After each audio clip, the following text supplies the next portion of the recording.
യഥാർത്ഥത്തിൽ വലിയ അബദ്ധമാണ് പറഞ്ഞത്, അപകടമാണ് പറഞ്ഞത്, തിരിയായ്മയാണ് പറഞ്ഞത്. ഇൻഷുറൻസിനെ പറ്റി ചർച്ച ചെയ്ത ആളുകൾ അള്ളാഹുവിന്റെ റസൂലിന്റെ പിതാവിനെ സംബന്ധിച്ച് അച്ഛനെന്നും അള്ളാഹുവിന്റെ റസൂലിന്റെ മാതാവിനെ സംബന്ധിച്ച് അമ്മയെന്നും അതുപോലെ ഓരോരുത്തരെ സംബന്ധിച്ചും ആ ഒരു മലയാളം പറഞ്ഞ ആളുകൾ ആ ചർച്ചയിൽ ഒരൊറ്റ മലയാളം പോലും പറഞ്ഞില്ല. പറഞ്ഞത് മുഴുവനും അറബി പ്രയോഗം. അതിന്റെ മലയാളം പറഞ്ഞാൽ ആളുകൾക്ക് പിടുത്തം കിട്ടും എന്താണ് ഈ പറയുന്നത് എന്ന്. അതുകൊണ്ട് തന്നെ പറയാതിരുന്നത്. അവിടെ വെച്ച് പൊളിയും അത് എന്താണ് പറയുന്നത് എന്ന്. അത് കേട്ടവരുണ്ടാകുമെന്ന് ഞാൻ വിചാരിക്കുന്നു. പരിശുദ്ധ ഇസ്ലാമിന്റെ തെളിവുകൾ ഒന്നും തന്നെ ഉദ്ധരിക്കാതെ ഏതോ യൂട്യൂബിൽ ഏതോ ആളുകൾ എഴുതി വിട്ടത് അത് നമ്മുടെ കിതാബുകളിൽ അതിനോട് യോജിക്കുന്നുണ്ടോ എന്ന് പോലും പഠിക്കാതെ അതാണ് വിളമ്പുകയാണ് ചെയ്തത്. ഇങ്ങനെ ഒരു വേദി ഇവിടെ ഒരുമിച്ച് കൂട്ടാൻ വേണ്ടി ചിന്തിക്കാനുള്ള കാരണം 2 മാസം മുമ്പ് ഒരു വലിയ സമ്മേളനത്തിൽ ഇതിനെ സംബന്ധിച്ച് ഇതുവരെ നാം കേട്ടതോ അല്ലെങ്കിൽ പരിശുദ്ധ ഇസ്ലാമിന്റെ ഉസൂലുകളുമായി യോജിപ്പുള്ളതോ അല്ലാത്ത ഒരു ചർച്ച ഇവിടെ അവതരിപ്പിക്കപ്പെട്ടു. അതിന്റെ തനതായ രൂപം എന്താണെന്ന് മുസ്ലിമീങ്ങളെ ബോധ്യപ്പെടുത്തൽ നമ്മുടെ ബാധ്യതയായി മാറി. ഇന്ന് അധിക ആളുകളും പരിശുദ്ധ ദീനിനെ മഹാന്മാരായ അയിമ്മത്തുൽ കിറാമിന്റെ ഇബാറത്തുകളിൽ നിന്ന് മനസ്സിലാക്കേണ്ടതിന് പകരം സോഷ്യൽ മീഡിയകളിൽ ആരെല്ലാം എന്തെല്ലാം എഴുതിവിട്ടോ എന്ന് നോക്കുകയും അത് അങ്ങനെ തന്നെ അവതരിപ്പിക്കുകയും ചെയ്യുന്നൊരു കാലമാണ്. നമ്മുടെ പൊതുസമൂഹം പണ്ഡിത വേഷധാരികളായ നമ്മളെപ്പോലെയുള്ള ആളുകൾ എന്തെങ്കിലും ഒന്ന് ഈ സമൂഹത്തിന് പറഞ്ഞു കൊടുത്താൽ അതിലും കയമ്പില്ലേ എന്ന് മനസ്സിലാക്കുന്ന ഒരു വിഭാഗമുണ്ട്. കുറച്ചു കാലം മുമ്പ് ഒരു പണ്ഡിതൻ പലിശയെ സംബന്ധിച്ചൊരു പുസ്തകം എഴുതി. അദ്ദേഹം അതിൽ നിന്ന് പിന്മാറുകയും അത് തെറ്റാണെന്ന് പ്രചരിപ്പിക്കുകയും അബദ്ധം സംഭവിച്ചതാണെന്ന് പലതവണ വിളിച്ചു പറയുകയും ചെയ്തെങ്കിലും പലരും ഇന്നും അദ്ദേഹം ആ പറഞ്ഞത് തന്നെയല്ലേ ആ വിഷയത്തിൽ ശരി, സമ്മർദ്ദത്തിന് വഴങ്ങിക്കൊണ്ട് അദ്ദേഹം പിന്മാറിയതല്ലേ എന്ന് പറഞ്ഞുകൊണ്ട് ബാങ്ക് പലിശ വാങ്ങുകയും കൊടുക്കുകയും പ്രേരിപ്പിക്കുകയും ചെയ്യുന്ന നല്ലൊരു സമൂഹത്തെ ഞാൻ കണ്ടിട്ടുണ്ട്. പലപ്പോഴും എന്നോട് അങ്ങനെ പറഞ്ഞിട്ടുണ്ട്. അദ്ദേഹം ആ പറഞ്ഞത് തന്നെയല്ലേ ശരി. നമ്മുടെ ഉസ്താദന്മാർ അത് ക്ലാസുകൾ എടുത്തു, അത് സത്യാവസ്ഥ ലോകർക്ക് വ്യക്തമാക്കി കൊടുത്തു. പക്ഷെ ഇന്നും എഴുതിയ ആൾ പിൻവലിച്ചിട്ട് പോലും അതിൽ ഉറച്ചു നിൽക്കുന്ന ഒരു വിഭാഗമുണ്ട്. അതുകൊണ്ട് ആദ്യമായി എനിക്ക് പറയാനുള്ളത്, നമ്മുടെ പണ്ഡിതന്മാർ പരിശുദ്ധ ദീനാണെന്ന് പറഞ്ഞൊരു കാര്യം പറയുമ്പോൾ അത് മഹാന്മാരായ ഉസ്താദുമാരുമായി കൂടിയാലോചിച്ച് അതിന്റെ സത്യാവസ്ഥ എന്താണെന്ന് പലതവണ അങ്ങോട്ടും ഇങ്ങോട്ടും ചർച്ചകൾ നടത്തി അതിന്റെ ശേഷം മാത്രമേ അത് പറയാൻ പാടുള്ളൂ. അല്ലാതെ പറഞ്ഞാൽ അത് കേട്ടവർ അതിൽ നിന്ന് പിന്മാറാൻ തയ്യാറാവില്ല. നാം പിന്മാറിയാലും അവരതറിയില്ല, അറിഞ്ഞാലും പിന്മാറൂല. സാന്ദർഭികമായി പറയട്ടെ, ആ ബാങ്ക് പലിശയുമായി ബന്ധപ്പെട്ട ആ ചർച്ചയിൽ ആ പണ്ഡിതൻ പറഞ്ഞിരുന്ന കാര്യം ഇൻഷുറൻസുമായി ബന്ധമുള്ളത് കൊണ്ടാണ് ഈ പറയുന്നത്. ബാങ്കിൽ പണം നിക്ഷേപിക്കുമ്പോഴോ അല്ലെങ്കിൽ ബാങ്കിൽ നിന്ന് കടമെടുക്കുമ്പോഴോ ലോൺ എടുക്കുമ്പോഴോ ഇടപാട് നടക്കുമ്പോൾ ഷർത്താക്കലില്ല. ബഹുമാനപ്പെട്ട ഇബ്നു ഹജർ തങ്ങൾ തൊഫയിൽ മറ്റ് പണ്ഡിതന്മാരെല്ലാവരും നിങ്ങളുടെ മുമ്പിലുള്ള കുറിപ്പാത്തിലെ കാര്യങ്ങളെല്ലാം ഐബാറത്തെല്ലാം ഉണ്ട്. വളരെ വ്യക്തമായി അവർ പറയുന്നുണ്ട്, അഖദിൽ ഷർത്താക്കുന്നില്ലെങ്കിൽ അല്ലെങ്കിൽ അഖദുമായി ബന്ധപ്പെട്ട് അഖദ് തുടങ്ങി അതിന്റെ അഖദ് ഉറക്കുന്നതിന്റെ മുമ്പുള്ള സമയത്ത് ഷർത്താക്കാതെ അഖദിന്റെ മുമ്പൊരു കാര്യം ഷർത്താക്കി 2 വിഭാഗവും ഒത്തു, 2 വിഭാഗവും സമ്മതിച്ചു, അതിന്റെ ശേഷമാണ് ഇടപാട് നടക്കുന്നതെങ്കിൽ അത് പലിശന്റെ പരിധിയിൽ പെടുകയില്ല എന്ന് മഹാന്മാർ പറഞ്ഞിട്ടുണ്ട്. വളരെ ശ്രദ്ധിച്ച് മനസ്സിലാക്കണം. ബാങ്കിൽ ഇടപാട് നടത്തുമ്പോൾ ഇടപാട് നടക്കുന്ന സമയത്ത് ഇത്ര ശതമാനം പലിശ ഞാൻ തരാമെന്നോ അല്ലെങ്കിൽ എനിക്ക് ഇത്ര ശതമാനം പലിശ തരണമെന്നോ നിബന്ധന വെക്കൽ ഇടപാട് നടക്കുമ്പോഴില്ല. അതുകൊണ്ട് തന്നെ എതിർക്കപ്പെടുന്ന, ഇസ്ലാം എതിർത്ത ആ പലിശ, കടപ്പലിശ, അത് ബാങ്കിലില്ല. ഈ പറഞ്ഞതെല്ലാം സത്യമാണ്. പക്ഷെ അവിടെ വന്ന അപകടം ഞാൻ അന്ന് തന്നെ ആ പണ്ഡിതനിക്ക് എഴുതി അറിയിക്കുകയും സംസാരിക്കാൻ വേണ്ടി പോയി കാണാതിരിക്കുകയും അദ്ദേഹത്തിന്റെ വലം കൈയായിരുന്ന ഒരു പണ്ഡിതനോട്, മരണപ്പെട്ടു പോയി അല്ലാഹു പുറത്തു കൊടുക്കുമാറാവട്ടെ, നേരിട്ട് സംസാരിക്കുകയും ചെയ്തു. എന്താ അദ്ദേഹം പറഞ്ഞത്? പലിശ എന്ന പുസ്തകത്തിൽ പറഞ്ഞത് എന്താ? ബാങ്കിലുള്ള ഇടപാട് ക്യാഷ് കൗണ്ടറിൽ നിന്ന് പണം വാങ്ങുമ്പോഴും കൊടുക്കുമ്പോഴുമാണ്. അവിടെ ഒരു നിബന്ധനയുമില്ല, അവിടെ വെറും വാഴത്താത്ത് മാത്രമാണ് കൊടുക്കലും വാങ്ങലുമാണുള്ളത്. യഥാർത്ഥത്തിൽ വലിയ അബദ്ധമാണ് പറഞ്ഞത്, അപകടമാണ് പറഞ്ഞത്, തിരിയായ്മയാണ് പറഞ്ഞത്. തിരിയായ്മയല്ല, ജനങ്ങളുടെ ഇടയിൽ ഒരു ആശയക്കുഴപ്പം ഉണ്ടാക്കുക മാത്രമാണ് ചെയ്തിട്ടുണ്ടാകുക എന്നാണ് മനസ്സിലാക്കുന്നത്. കാരണം ക്യാഷ് കൗണ്ടറിൽ ഇരിക്കുന്ന ആ പണം കൊടുക്കുന്ന ആൾക്കോ സ്വീകരിക്കുന്ന ആൾക്കോ ഇടപാടുമായി ഒരു ബന്ധവുമില്ല. യഥാർത്ഥ ഇടപാട് ബാങ്കിൽ നടക്കുന്നത് ആ ഫോം ഫില്ല് ചെയ്യലാണ്. മാനേജറെടുത്ത് പോയി ഫോമിൽ ഒപ്പിട്ട് കൊടുക്കലാണ് അവിടെ ഇടപാട്. അത് കഴിഞ്ഞിട്ട് പൈസ അന്ന് വേണമെങ്കിൽ അന്ന് വാങ്ങാം, പിന്നെ വേണമെങ്കിൽ പിന്നെ വാങ്ങാം. ടോക്കൺ വായിച്ചെന്ന് എപ്പോഴും കിട്ടുന്ന ഒന്നാണ്. പഴയ കാലത്ത് റേഷൻ ഷാപ്പിൽ പോകുമ്പോൾ ഒരാൾ വില്ലെഴുതാനിരിക്കും, എനിക്ക് ഇത്രയാണ് വേണ്ടത്, അതിന് വില്ലെഴുതി പണം അവിടെ കൊടുക്കും.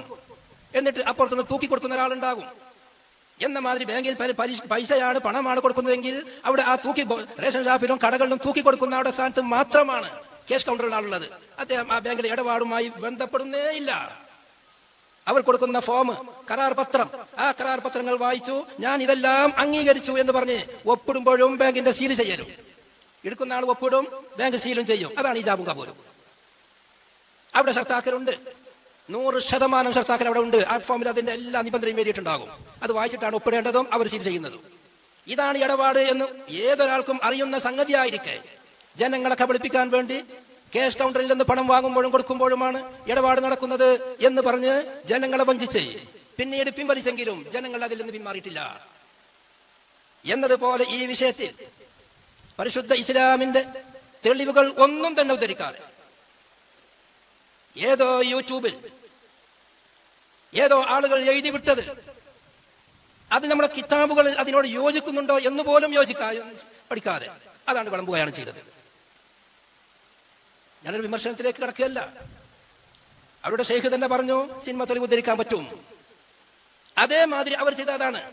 ഞാൻ യൂട്യൂബിൽ ഇതിപ്പോ ഞാൻ ഗൂഗിൾ പരിശോധിച്ച് നോക്കുമ്പോൾ അവർ പറയുന്നത് ഒരൊറ്റ ലേഖനമാണ്. പക്ഷേ ആ ലേഖനത്തിന്റെ അവസാന ഭാഗം അവർ വായിച്ചില്ല.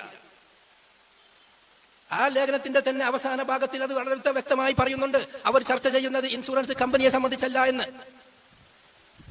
നമുക്കിവിടെ ചർച്ച ചെയ്യാനുള്ളത് പരിശുദ്ധ ഇസ്ലാമിന്റെ യഥാർത്ഥ വിധി അവിടെ എന്താണ്, മഹാന്മാരായ പണ്ഡിതന്മാർ എന്താണ് അവിടെ പറഞ്ഞിട്ടുള്ളത്. അതിന്റെ ശേഷം നമുക്ക് ഇതിന്റെ മുകളിൽ അവർ ഉദ്ധരിച്ച തെളിവുകൾ അത് തെളിവാണോ അല്ലേ എന്നും കൂടി നോക്കാനുണ്ട്. യഥാർത്ഥത്തിൽ ഇൻഷുറൻസ് എല്ലാ മേഖലയിലും ഇൻഷുർ ചെയ്യാം, എല്ലാവർക്കും അറിയുന്ന കാര്യമാണ്. അതിന്റെ വിശദീകരണങ്ങൾ എന്നതിലേറെ അറിയുന്നവരാണ് നിങ്ങൾ. ഏത് ഇൻഷുറൻസ് എടുത്ത് നോക്കിയാലും അതിന് രണ്ടാലൊന്നായി തരംതിരിക്കാം.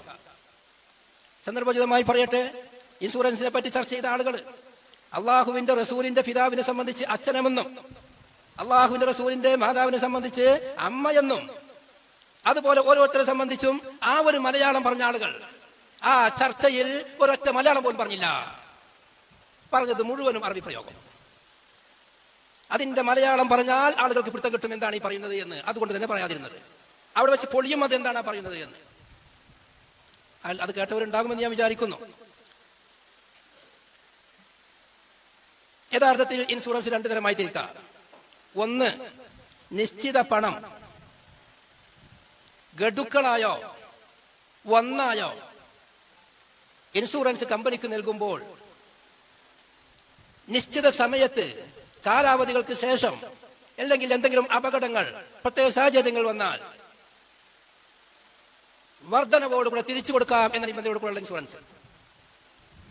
ഉദാഹരണമായി പറയുകയാണെങ്കിൽ ഇൻഷുറൻസിന്റെ ഒരു പ്ലാനാണ്. ഒരു വർഷത്തിൽ 1,00,000 തോതിൽ 10 വർഷം തുടർച്ചയായി ഓരോ ലക്ഷം അടക്കുക. പിന്നീട് 5 വർഷം ഒന്നും അടക്കണ്ട. 5 വർഷം കൂടി കഴിഞ്ഞാൽ ഇവനിക്ക് 30 ലക്ഷം തിരിച്ചു കൊടുക്കും. ഒരു പ്ലാനാണ്. മിഞ്ഞാന്ന് ഒരാളിന്റെ അടുത്ത് എന്ന് പറഞ്ഞ പ്ലാനാണിത്. അപ്പൊ 30 ലക്ഷം തിരിച്ചു കൊടുക്കും. അടവ് തുടങ്ങിയ 1-ാം വർഷത്തിന്റെ ശേഷം, 1-ാം വർഷം അടവ് തുടങ്ങിയതിന് ശേഷം ഇയാൾ മരിക്കുകയാണെങ്കിൽ അദ്ദേഹത്തേക്ക് 30 ലക്ഷം തിരിച്ചു കിട്ടും. കുടുംബക്കാർക്ക് 30 ലക്ഷം കിട്ടും. അല്ലെങ്കിൽ 15 വർഷത്തിന്റെ ശേഷം 30 ലക്ഷം ഒന്നായിട്ട് കിട്ടും. അതിന് വേണമെങ്കിൽ അടവായിട്ട് അവനക്ക് വാങ്ങാം. മരിച്ചതിന് ശേഷം 30 ലക്ഷം കൊടുത്തു, അതിന്റെ മുമ്പ് അതിന്റെ പലിശകളായിട്ട് മാസാന്തോ കൊല്ലത്തിലോ തരുന്ന പല പ്ലാനുകളും അതിനുണ്ട്. ഈ ഒരു രൂപത്തിൽ പണം അടക്കുന്നത് അത് പല മേഖലയിലും പലതിനും പല പ്ലാനുകളാണ്. ചെറുതുമുണ്ട്, വലുതുമുണ്ട്, പല 10 വർഷത്തിൻ്റെത്, 8 വർഷം, 6 വർഷം, 4 വർഷം, പല അടവിലുമുണ്ട്. അത് ചുരുക്കം ഇതാണ്: ആദ്യം പണം അടക്കുക. അതിനിക്ക് നിശ്ചിത സമയം കഴിഞ്ഞാൽ 4, 5, 8 ഇരട്ടി ഇവർക്ക് തിരിച്ചു കൊടുക്കുക. അതാണ് ഈ പറയുന്നത്. കടപ്പലിശ അല്ലാതെ പറഞ്ഞെന്നാണ്. ഒരാൾ കടം കൊടുക്കുമ്പോൾ വർധനവോ അല്ലെങ്കിൽ വല്ല ഉപകാരമോ ഷർത്താക്കി കൊടുക്കുന്നത്, അതിനൊക്കല്ലേ കടപ്പലിശ എന്ന് പറയുന്നത്. വലാ യജൂസു ഖർളുൻ, ഒന്നാമത്തെ ഉദാഹരണം അതാണ്. വലാ യജൂസു ഖർളു നഖ്ദിൻ ഔ ഗൈരിഹി ഇൻ ഇഖ്തറന ബിശർത്തി റദ്ദി സ്വഹീഹിൻ അൻ മുകസ്സരിൻ ഔ റദ്ദി സിയാദത്തിൻ അലാൽ മുഖദ്ദരിൽ അൽ മുഖരിള. അയാൾ ഈ ഭാരത്താണത്. അവിടെ എഴുതിയോട്ട് എന്തോ ഫോണ്ട് എന്തോ വെച്ച് തുടക്കത്തിൽ ഒരു മീം എല്ലാത്തിനും വരുന്നുണ്ട്. മീമുള്ളതല്ല, മുഖരിൽ എന്നുള്ളത്. അപ്പൊ എന്തെങ്കിലും വർധനവ് തൊഴഫാണ്. 5, 47, 46, 47 തൊഴഫ. ഇതെല്ലാ കിതാബുള്ള ഈ വാർത്ത. അതിന് തെളിവെന്താ? കുല്ലു ഖർളിൻ ജറ മൻഫഅതൻ ഫഹുവ റിബ. അങ്ങനെ കടം കൊടുക്കുമ്പോൾ ഷർത്താക്കലുണ്ടോന്നാ? അതും ഞാൻ പറഞ്ഞ അഖദ് നടക്കുന്നത് പണം കൊടുക്കലോ വാങ്ങലോ അല്ല, ആ ഫോം ഫില്ല് ചെയ്ത് കൊടുക്കലാണ്. അതിൽ ഇവൻ ഫില്ല് ചെയ്യലും അവരുടെ ഭാഗത്തിൽ നിന്ന് ഒപ്പിടലോ അല്ലെങ്കിൽ സീൽ ചെയ്യലോ, ഇതാണ് ഈ ജാമും കബൂലും. ഇന്നത്തെ കാലത്ത് നമ്മുടെ പണ്ഡിതന്മാർ പറയുന്നത് വാക്കിനിക്ക് വിലയില്ലാതെ ഗവൺമെന്റ് പ്രഖ്യാപിക്കുകയും അതോടുകൂടെ എഴുത്തിനിക്ക് വലിയ സ്ഥാനം കൽപ്പിക്കുകയും ചെയ്തതുകൊണ്ട് നമ്മുടെ കിതാബുകളിൽ പറയുന്ന കിതാബത്ത് അത് കിനായത്താണെങ്കിലും ഈ നിയമ പിന്തുണ ഉള്ളത് കൊണ്ട്, നിയമം അങ്ങനെ ആയതുകൊണ്ട് കിതാബത്താണ് യഥാർത്ഥത്തിൽ ഇന്നത്തെ സ്വരീഹ് എന്ന് നമ്മുടെ പണ്ഡിതന്മാർ പഠിപ്പിക്കുന്നുണ്ട്. ഇതുമായി ബന്ധപ്പെട്ട് നമ്മുടെ ഉസ്താദന്മാരോട് ഞാൻ പല ആളുകളോട് ചർച്ച ചെയ്തു. ഇത് ബഹുമാനപ്പെട്ട എം ടി ഉസ്താദ് പലിശന്റെ കാലം പലിശക്ക് മാറ്റി മറുപടി പറയുന്ന കാലത്ത് പ്രത്യേകം പറഞ്ഞൊരു വിഷയമാണ്. വാക്കിനെ ലഘുവാക്കി, വാക്കിനിക്ക് വിലയില്ലാതെയാക്കി, വാക്കിന് പകരം കിതാബത്തിനിക്ക് അടിസ്ഥാന പ്രാധാന്യം നൽകുകയും അത് പ്രത്യേക രേഖയായി സ്ഥിരീകരിക്കപ്പെടുകയും ചെയ്യുമ്പോൾ ആ കിനായത്തിന്റെ മർത്തബയിൽ നിന്ന് അത് സ്വരീഹിന്റെ മർത്തബയിലേക്ക് നീങ്ങിയിട്ടുണ്ട്. സത്യം തന്നെയാണ്. ഞാൻ അങ്ങനെ പറഞ്ഞു കണ്ട ഒരു കാര്യമില്ല. രേഖ ചോദിക്കുക, അതാണ് കോടതി നിയമങ്ങൾ, അതാണ് കോടതി അംഗീകരിക്കുള്ളൂ. അതുകൊണ്ട് ആ ഫോമിൽ ഇവൻ ഒപ്പിടലും തിരിച്ച് മറ്റേ ആൾ ഒപ്പിടലും, ഇതാണ് യഥാർത്ഥത്തിൽ അഖദ്. അവിടെയാണ് ഇടപാട് നടക്കുന്നത്. ആ ഇടപാടിൽ ഷർത്താക്കലുണ്ട്. അതുകൊണ്ട് അത് യഥാർത്ഥത്തിൽ കടത്തിന് പലിശയ്ക്ക് വേണ്ടി വർധനവിന് വേണ്ടി വർധനവ് ഷർത്താക്കിയും കൊണ്ട് കൊടുക്കലായതുകൊണ്ട് അത് എന്തായാലും ഹറാമ് തന്നെയാണ്. അതെല്ലാ കക്ഷികളും പറയുന്നുണ്ട്. അത് ഒരാളെന്നല്ല, അന്ന് വിഷയം അവതരിപ്പിച്ച വിഭാഗവും അത് പറഞ്ഞിട്ടുണ്ട്, അത് പലിശ തന്നെയാണ് എന്ന്. അടുത്തത് അതിനെപ്പറ്റി കുറേ ചർച്ചകളുണ്ട്. നമ്മൾ നക്കലുകൾ ഒരു സുമാർ ഞാൻ എഴുതി കൊടുത്താണ്, എല്ലാവരും അടുത്തുണ്ട്, ആലിമ്യങ്ങളാണ്, ഞാൻ കൂടുതൽ വായിച്ചിട്ട് സമയം പോക്കുന്നില്ല. രണ്ടാമത്തെ ഒരു ഇൻഷുറൻസ് എന്തിനേക്കാണെങ്കിലും, കൃഷിക്കാണെങ്കിലും പഠനത്തിന് വേണ്ടിയാണെങ്കിലും ആരോഗ്യത്തിന് വേണ്ടിയാണെങ്കിലും വണ്ടിക്ക് വേണ്ടിയാണെങ്കിലും, വണ്ടിക്ക് തന്നെ വണ്ടി പുറത്തേക്ക് ഇറങ്ങണമെങ്കിൽ ഗവൺമെന്റിന്റെ നിയമമുണ്ട്, തേർഡ് പാർട്ടി ഇൻഷുറൻസ് നിർബന്ധമാണ്. അതാണെങ്കിലും വേണ്ടില്ല. വേറെ എന്തെല്ലാം വിഷയത്തിൽ ഇൻഷുറൻസ് ഉണ്ടോ ലോകത്തെ എല്ലാ കമ്പനികൾക്കും. ഒരാൾ ബസ് കയറുകയാണെങ്കിൽ ആ യാത്ര കൈകൊണ്ട് ഇൻഷുർ ചെയ്യാൻ പറ്റും. അങ്ങനെയുള്ള ഏത് ഇൻഷുറൻസിന്റെ ഏത് മേഖലയിലേക്ക് കടന്നു നോക്കിയാലും അതിന്റെ സ്വഭാവം എന്താണ്? ഇവൻ മുൻകൂറായി പണം നൽകണം, മുൻകൂറായി ഇവൻ പണം നൽകണം. ആ നൽകുന്ന പണത്തിനിക്ക് ചിലപ്പോൾ ഒരു വർഷമായിരിക്കും അധിക ഇൻഷുറുകൾക്കും ഇതിനിക്ക് ഗ്യാരണ്ടി ഉണ്ടാവുക. പണം അടച്ചോടെ മുതൽ 365 ദിവസം. വാഹന ഇൻഷുർ കാരണം രാത്രി 12 മണി വരെ എന്ന് പറഞ്ഞിട്ടുണ്ടാവും, പ്രത്യേകം എഴുതിയിട്ടുണ്ടാവും. പണം അടച്ച അന്ന് മുതൽ പിറ്റത്തെ വർഷം അതേ ഡേറ്റിൽ രാത്രി 12 മണി വരെ ഡേറ്റ് മാറും. ഈ പറയുന്ന അതിൽ ഇവൻ പണം ആദ്യം അടക്കണം. അടക്കുന്ന പണത്തിനിക്ക് ഇവനിക്ക് എന്തെങ്കിലും മുസീബത്തുകളോ അപകടങ്ങളോ പ്രയാസങ്ങളോ രോഗങ്ങളോ എന്തിനാണോ ചെയ്തെങ്കിൽ അത് സംഭവിച്ചാൽ ഇത്ര സംഖ്യ വരെ അവർ ഏറ്റെടുക്കും. ഏറ്റവും ചെറിയ പ്ലാനാണ് എടുക്കുന്നതെങ്കിൽ, വാഹനത്തിന്റെ ഇൻഷുറൻസ് ഏറ്റവും ചെറിയ ഇൻഷുറൻസ് ആണ് എടുക്കുന്നതെങ്കിൽ, ചെറിയ പ്രീമിയമാണ് അടക്കുന്നത് എങ്കിൽ 2 ലക്ഷം വരെ കവർ ചെയ്യുന്ന തേർഡ് പാർട്ടിക്ക്. അപകടം ആർക്കെങ്കിലും സംഭവിച്ചു പോയാൽ മൂന്നാമത്തെ ഒരാൾക്ക് വണ്ടി പോയി അവന്റെ ശരീരത്തിൽ തട്ടുകയോ അല്ലെങ്കിൽ വേറെ ആരുടെയും മതിലിന് പേടിക്കുകയോ അങ്ങനെ എന്തെങ്കിലും ചെയ്തു പോയാൽ അവരെ ഭാഗത്തിൽ നിന്ന് സംഭവിക്കുന്ന 2 ലക്ഷം നഷ്ടം വരെ ഇവർ ഏറ്റെടുക്കും. ഇവർ എത്ര അയക്കേണ്ടത്? 5000, 6000, 7000. അതിന് അവസ്ഥ അനുസരിച്ച് പ്രീമിയം അനുസരിച്ച് നിശ്ചിത സംഖ്യ ഇവൻ അടച്ചാൽ 1 വർഷത്തിന്റെ ഇടയിൽ അവനിക്ക് എന്തെങ്കിലും നഷ്ടം വന്നാൽ ആ നഷ്ടം അവർ ഏറ്റെടുക്കും. ഇവന്റെ ഭാഗത്തിൽ നിന്നോ നഷ്ടം വന്നില്ലെങ്കിൽ ആ പൈസ അന്ന് മുതൽ തന്നെ കമ്പനിൻ്റെതായും ചെയ്ത്. ഇതിന്റെ എതിരായിട്ട് ആരും മനസ്സിലാക്കിയിട്ടില്ല. അങ്ങനെ തന്നെയല്ലേ? തന്നെയാണല്ലോ രണ്ടാമത്തെ ഇൻഷുറൻസ്. പ്രത്യേക കാലാവധിയുടെ ഉള്ളിൽ പണം അടച്ചോടെ മുതൽ പ്രത്യേക കാലാവധിയുടെ മുമ്പിൽ ഇടയിൽ പണം അടച്ചവനിക്ക് എന്തെങ്കിലും പ്രയാസങ്ങളോ ബുദ്ധിമുട്ടുകളോ കരാർ ചെയ്തിട്ടുണ്ടോ ഇന്ന ബുദ്ധിമുട്ടുകൾ എന്ന് അത് സംഭവിച്ചു പോയാൽ അത് അവരേറ്റെടുക്കും. ഇതാണ് രണ്ടാമത്തെ വിഭാഗം. ഇത് പറ്റുമോ പറ്റുമോ ചർച്ച ഇവിടെ ചെയ്യുന്നത്. യഥാർത്ഥത്തിൽ ഇതിൽ പരിശുദ്ധ ഇസ്ലാം വിരോധിച്ച 3 കാര്യങ്ങൾ അതിലുണ്ട്. ഒന്നത് ചൂതാട്ടമാണ്, ഖിമാറാണ്, മൈസിറാണ്. മൈസിർ എന്ന് പറഞ്ഞാൽ എന്താ? ബഹുമാനപ്പെട്ട ഷറഫുൽ മുഅദ്ദബിന്റെ തക്മിലയിൽ എഴുതിയിട്ടുണ്ട്, അധ്വാനം കൂടാതെ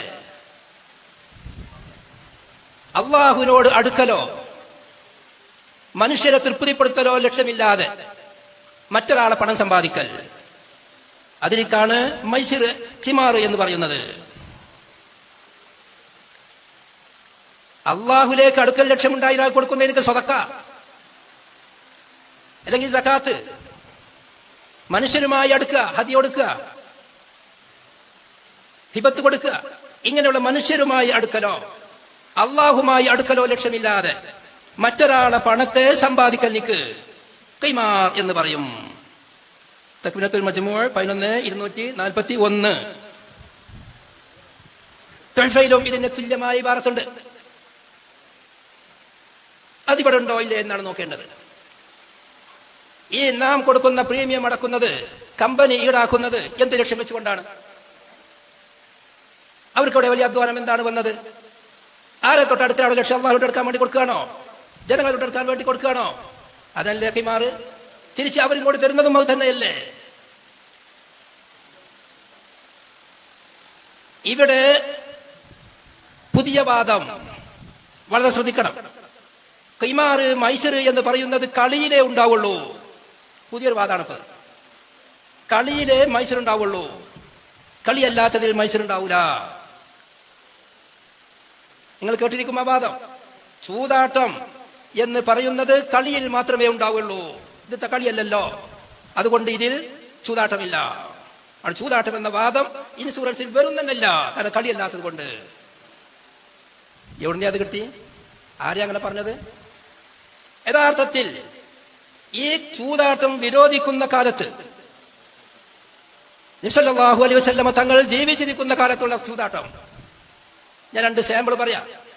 റാജി നോക്കിയാൽ അത് വളരെ വ്യക്തമായിട്ടുണ്ട്. ഒന്നാമത്തത്, നബിയുടെ കാലത്തുണ്ടായിരുന്ന ചൂതാട്ടം അത് കളിയായിട്ടല്ല, അത് യഥാർത്ഥത്തിൽ സാധു സംരക്ഷണത്തിന് വേണ്ടിയുള്ള ചൂതാട്ടമായിരുന്നു. സാധു സംരക്ഷണമായിരുന്നു അവരുടെ ലക്ഷ്യമുള്ളത്. റിലീഫ് നടത്താൻ വേണ്ടിയായിരുന്നു. എന്താ ചൂതാട്ടം? ഒരു ഒട്ടകത്തെ വാങ്ങും, ഒരാളെ പക്കത്തിൽ നിന്ന് നല്ലൊരു ഒട്ടകം വാങ്ങും.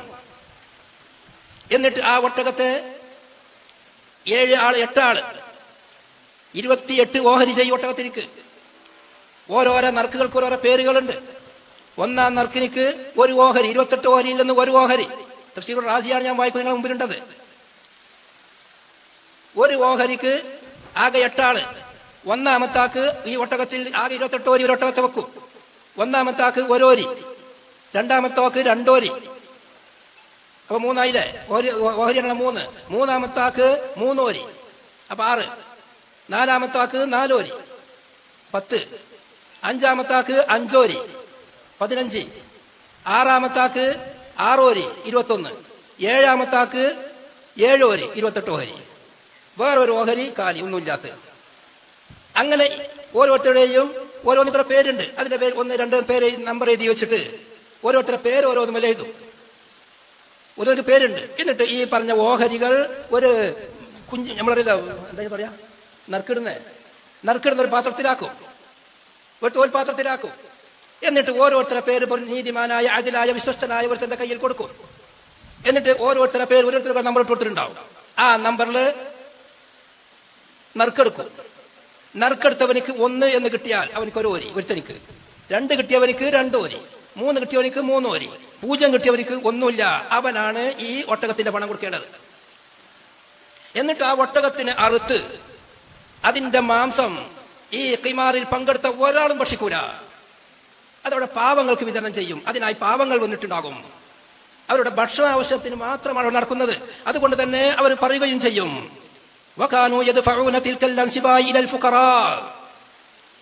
ആ അന്നസീബുകൾ ഓഹരികൾ ഫഖീറന്മാർക്ക് നൽകുന്നവരായിരുന്നു. അതിൽ നിന്ന് അവർ ഭക്ഷിക്കൂല. അതുകൊണ്ട് അവർ അഹങ്കരിക്കുകയും ചെയ്യും. അവർ ഫഖറായി പറയും. ഇങ്ങനെയുള്ള ചൂതാട്ടത്തിൽ പങ്കെടുക്കാത്തവരെ അവർ ദമ്മ് ചെയ്യും. അവനിക്ക് ഒരു ഒത്താശയും ചെയ്യാത്ത പിഷ്കൻ എന്നവരെ പറ്റി മുദ്ര കുത്തുകയും ചെയ്യും. പങ്കെടുക്കാത്തവർ ഒരു മോശക്കാരാ. കണ്ട, അവരുടെ സ്വന്തം ആവശ്യത്തിന് വേണ്ടിയല്ല, നാട്ടിൽ ഫക്കീറന്മാർക്ക് ഭക്ഷണം ഉണ്ടാവാനാണ്, അവർക്ക് ഐശ്വര്യം ഉണ്ടാവാനാണ്, അവർക്ക് പട്ടിണി തീരാനാണ് അവർ നടത്തിയിരുന്നത്. പരിശുദ്ധ ഖുർആനിൽ ഒരു വാക്ക് പറഞ്ഞിട്ടുണ്ട്, ഫീഹി മനാഫിഉ ലിന്നാസ്, ജനങ്ങൾക്കതിൽ ധാരാളം ഉപകാരങ്ങളുണ്ട്. ഫീഹിമാ ഇസ്മുൻ കബീറുൻ വ മനാഫിഉ ലിന്നാസ്. പരിശുദ്ധ ഖുർആനാണ്. അൽ ബഖറ 219. ഒക്കെ നിങ്ങളുടെ അടുത്തുള്ളിലുണ്ട്. ഈ കള്ളിലും മൈസിറിലും ജനങ്ങൾക്ക് ധാരാളം ഉപകാരങ്ങളുണ്ട്, അതിൽ കുറ്റവുമുണ്ട്. തഫ്സീറുർ റാസിയിൽ എന്താണ് അതിലുള്ള ഉപകാരം എന്ന് വിശദീകരിക്കുന്നുണ്ട്. വിശുദ്ധ ഖുർആനിലുള്ള ഉപകാരം എന്ന് പറയുന്നത് എന്താണ് ഉപകാരം? ഇതുപോലെ നാട്ടിൽ പട്ടിണി കിടക്കുന്ന ആളുകൾക്ക് പണക്കാരിൽ നിന്ന് പണം നിർബന്ധമായി പിടിച്ചു കൊടുക്കലുണ്ട്, പട്ടിണി അടക്കി തീർക്കലുണ്ട്. അതുകൊണ്ട് തന്നെ അത് കളിയല്ല. അവിടെ കളിയോടെ പരിശുദ്ധ ഇസ്ലാമിൽ മുസ്ലിമീങ്ങളെ ലോകത്ത് വളരെയധികം സന്തോഷിപ്പിച്ച ഒരു സംഭവം ഉണ്ടായിട്ടുണ്ട്. സൂറത്തുർ റൂം, അലിഫ് ലാം മീം, ഗുലിബത്തിർ റൂമു ഫീ അദ്നൽ അർളി വഹും മിൻ ബഅദി ഗലബിഹിം സയഗ്ലിബൂൻ. സൂറത്തുർ റൂം അറിയാലോ. റോം യുദ്ധത്തിൽ പരാജയപ്പെട്ടു, പേർഷ്യക്കാർ വിജയിച്ചു.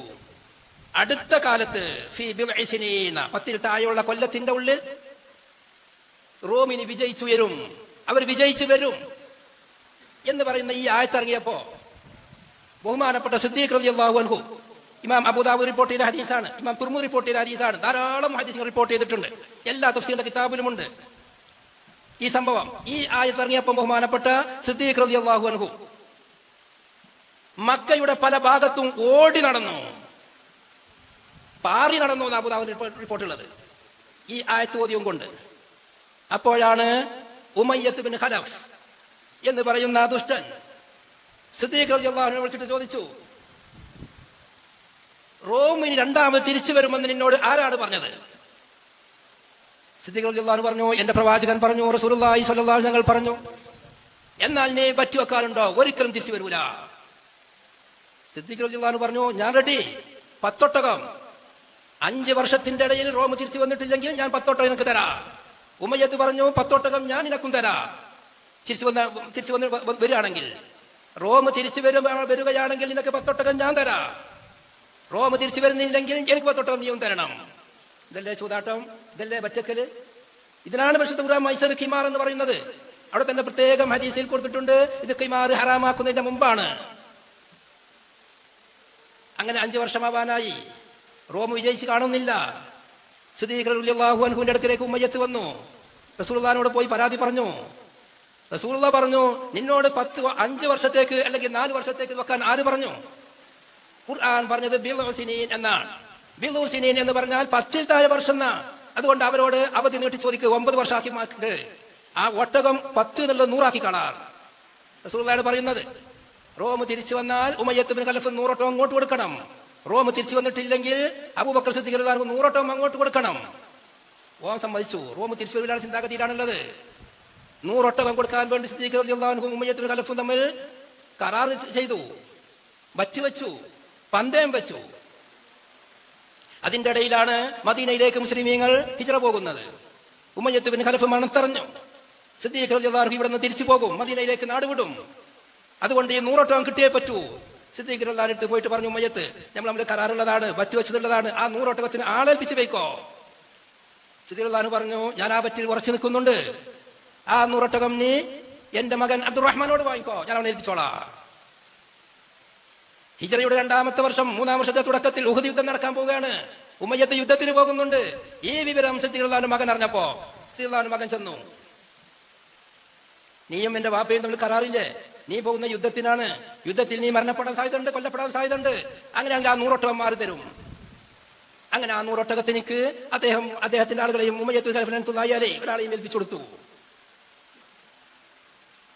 അങ്ങനെ റോമും പേർഷ്യയും തമ്മിൽ യുദ്ധം നടക്കുകയും റോം വലിയ വിജയം നേടുകയും ചെയ്തപ്പോ ആ 100 ഒട്ടകത്തെ ഉമ്മയ്യത്തിന്റെ ആളുകളെ വക്കൽ നിന്ന്, ഉമ്മയ്യത്ത് മരണപ്പെട്ടു പോയിരുന്നു, ഉഹദില് കൊല്ലപ്പെട്ടിരുന്ന റസൂലുള്ളാഹി ആകെ കൊന്നൊരു വ്യക്തിയാണ് ഉമ്മയ്യത്ത്. ആ യുദ്ധത്തിന്റെ ശേഷം, വിജയിച്ചതിന് ശേഷം ഉമ്മയ്യത്തിന്റെ അവകാശികളിൽ നിന്ന് ആ 100 ഒട്ടകം വാങ്ങി. നബി തങ്ങൾ പറഞ്ഞു, അത് ഭക്ഷിക്കാൻ പറ്റിയതല്ല സിദ്ദീഖ്, അത് നിങ്ങൾ ദാനം ചെയ്യണം. സിദ്ദീഖ് റളിയല്ലാഹു ദാനം ചെയ്തു. ഇതിനെ സംബന്ധിച്ചാണ് ഖൈമാർ, ചൂതാട്ടം. ഇതോടെ കളിയാണോ? പരിശുദ്ധ ഖുർആനിൽ ഒരു അസംഭവ്യമാണെന്ന് തോന്നുന്ന സംഭവം പ്രഖ്യാപിച്ചപ്പോ അതിന്റെ എതിരിൽ നടന്നത് ആര്? വെറ്റുവെക്കൽ, പന്തയം വെക്കൽ. ഇതിനാണ് ഇസ്ലാമിൽ ഖിമാർ എന്ന് പറയുന്നത്.